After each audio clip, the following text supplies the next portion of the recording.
नमस्कार दोस्तों, मैं राजकुमार मौर्य। बंगाल में विधानसभा का चुनाव होने जा रहा है। बंगाल विधानसभा चुनाव मार्च और अप्रैल महीने में होगा, क्योंकि मई में कार्यकाल समाप्त हो रहा है।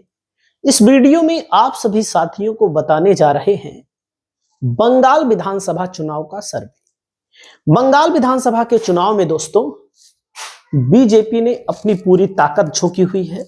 बहुत पहले से ही टीएमसी सरकार में है और कांग्रेस 0 सीट पर है और ओवैसी की पार्टी भी चुनाव लड़ेगी। आप सभी साथियों को मैं थोड़ी सी जानकारी दे दूं। जब 2014 में चुनाव हुआ था, मोदी जी प्रधानमंत्री बने थे, तो बंगाल में बीजेपी के केवल 2 सांसद जीते थे। उसके बाद 2019 में बीजेपी के 18 सांसद जीते। फिर 2024 में जब चुनाव हुआ, बीजेपी के सांसदों की संख्या जो हुई दोस्तों यहां पर 12 हो गई, यानी कि 2 से 18, 18 से 12। अब मामला यह है, यहां पर विधानसभा का जब चुनाव हुआ तो इनके पास 3 विधायक थे। 2014 में मोदी जी की सरकार बनी थी, 2016 में 3 विधायक थे बीजेपी के। लेकिन जब 2021 में चुनाव हुआ तो बीजेपी के 77 विधायक बने। तो बीजेपी किस स्तर से चुनाव लड़ती है आप सब जानते हैं। बाकी आप लोगों की क्या राय है, किसकी सरकार बनेगी, कमेंट करके बताइएगा। अब जैसे जो सर्वे आ रहे हैं अभी तक आपके सामने देख सकते हैं बंगाल को लेकर के। जैसे पश्चिम बंगाल में 294 सीटें हैं। अब जब 294 सीटें हैं दोस्तों पश्चिम बंगाल में, तो आप सभी साथियों को मैं बताना चाहूंगा, पहला नंबर कोलकाता को लेकर बताया जा रहा है। कोलकाता का जो आंकड़ा सामने आ रहा है, कोलकाता में 11 विधानसभा की सीटें हैं।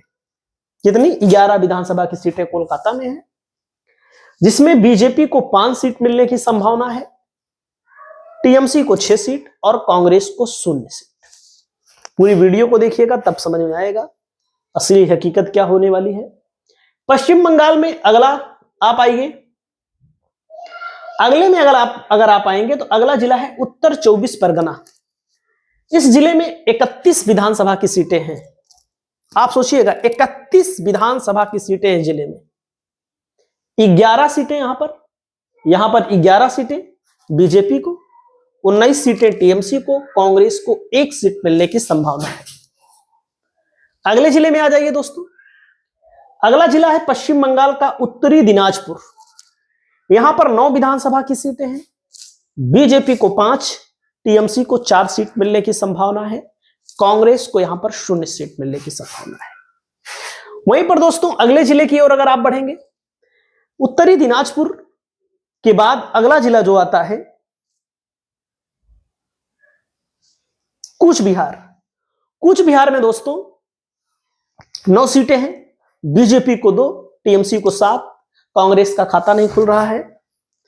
वहीं पर पश्चिम बंगाल चुनाव के लिए अगला जिला है पश्चिमी दिनाजपुर। बीजेपी को 4, टीएमसी को 10, कांग्रेस को 1 सीट मिलने की संभावना है। अगला जिला है दोस्तों पश्चिम बंगाल नादिया जिला। यहां पर 15 विधानसभा की सीटें हैं। देखिए 15 विधानसभा की सीटें हैं। बीजेपी को 2, टीएमसी को 12, कांग्रेस को यहां पर 1 सीट, यानी कि यहां पर भी टीएमसी आगे है अभी भी। दोस्तों अगला नंबर आता है जिला पूर्वी मेदिनीपुर। 16 सीटें हैं। बीजेपी को 2, टीएमसी को 13, बीजेपी को 3, टीएमसी को 13, कांग्रेस का खाता नहीं खुल रहा है। अगला जिला आता है दार्जिलिंग। 5 सीटें हैं। बीजेपी को 0, टीएमसी को 5, कांग्रेस को यहां पर 0 सीटें मिल रही हैं। अगले जिले में अगर आप बढ़ेंगे, पुरुलिया विधानसभा है दोस्तों। यहां पर बीजेपी को 4, टीएमसी को 5, कांग्रेस का खाता नहीं खुल रहा है। पिछली बार कांग्रेस को 0 सीट आई थी पूरे पश्चिम बंगाल की 294 सीटों में से। दोस्तों अगला जिला आता है जलपाईगुड़ी। यहां पर 8 सीटें हैं। बीजेपी को 2, टीएमसी को यहां पर 6 सीटें मिल रही हैं। अगले जिले में आइए। अगला जिला है बांकुड़ा। बांकुड़ा में दोस्तों 13 विधानसभा की सीटें हैं। बांकुड़ा में 13 विधानसभा की सीटें हैं। बीजेपी को 5, टीएमसी को 8, कांग्रेस को यहां 0 सीटें मिल रही हैं। अगला नंबर आता है बीरभूम में 11 विधानसभा की सीटें हैं। बीजेपी को 3, टीएमसी को 8, कांग्रेस को 0 सीट मिल रही है।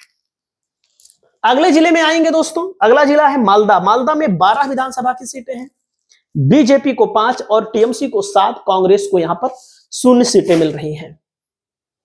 अगले जिले की ओर बढ़ते हैं, अगला जिला है मुर्शिदाबाद में 22 विधानसभा की सीटें हैं, बीजेपी को 7, टीएमसी को 14, कांग्रेस को 1 सीट यहां पर मिल रही है। यानी कि कांग्रेस का खाता खुल रहा है, लेकिन बीजेपी की दुगना सीटें मुर्शिदाबाद में टीएमसी को मिल रही हैं, 14 सीटें। अगला जिला है दोस्तों पूर्वी वर्धमान। पूर्वी वर्धमान में 16 सीटें हैं, बीजेपी को 60, सीएमटी को 9, टीएमसी को 9 और कांग्रेस को 0 सीट मिल रही है। अगले जिले में आएंगे हावड़ा। हावड़ा मशहूर है, हावड़ा का पुल दोस्तों, यहां पर 17 सीटें हैं, भाजपा को 5, टीएमसी को 12, कांग्रेस को यहां पर 0 सीट मिल रही है। अगले जिले में आएंगे दोस्तों हावड़ा के बाद पश्चिमी वर्धमान, 9 सीटें हैं, बीजेपी को 2, टीएमसी को 100, कांग्रेस को 0 सीट मिल रही है। अगले जिले में आएंगे यहां पर हुगली। हुगली में कुल मिलाकर के दोस्तों 18 सीटें हैं, बीजेपी को 5, टीएमसी को 13, कांग्रेस को 0 सीट मिल रही है। अगले जिले में देखिए कालिंपोंग में यहां पर 1 सीट है, यह 1 सीट टीएमसी के खाते में जा रही है। अगला जिला आते हैं, अगले जिले में दोस्तों कालिंपोंग के बाद यहां पर अगला जिला है दक्षिणी दिनाजपुर। 6 सीटें हैं, बीजेपी को 2, टीएमसी को 4 सीटें मिल रही हैं, यानी कि टीएमसी यहां पर भी भारी है। अगले जिले में पढ़ते हैं अलीपुरद्वार, यहां पर 5 सीटें हैं, बीजेपी को 2, टीएमसी को 3, अन्य को यानी कि कांग्रेस को 0। पश्चिम बंगाल में दोस्तों अगला जिला आता है झाड़ग्राम, यहां पर 4 सीटें हैं, बीजेपी को 2, टीएमसी को 2 सीटें मिल सकती हैं।